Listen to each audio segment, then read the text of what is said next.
Ermənistanın baş naziri Nikol Paşinyan İstanbulda erməni icması ilə görüşündə Türkiyənin Turan ideyasına münasibət bildirərək erməni cəmiyyətində bu məsələyə yanaşmanı tənqid edib. Musavat bu haqda erməni mediasına istinadən xəbər verir.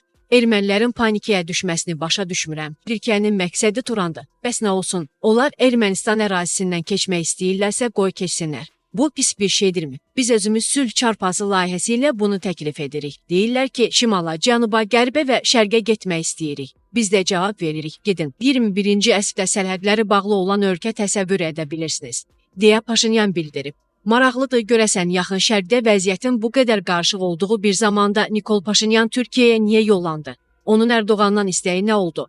Turkustan az olaraq bu suallarımızı politoloq Oqtay Qasımova ünvanladıq. Nikol Paşinyanın səfəri ilə bağlı məlumatlar hələ İran-İsrail müharibəsi başlamadan öncə var idi. Yəni öncədən planlaşdırılmışdı.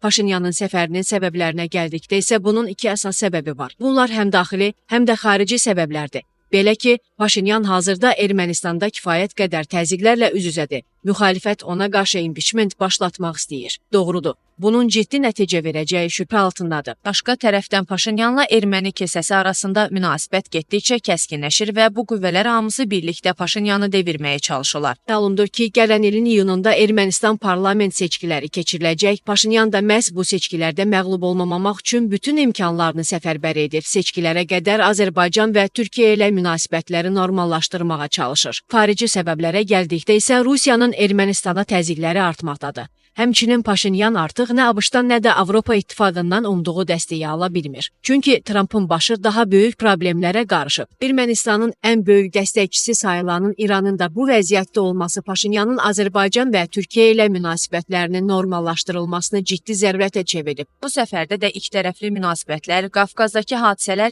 Zəngəzur məsələsi, eləcə də Azərbaycan-Ermənistan arasındakı sülh məsələsi müzakirə edilib.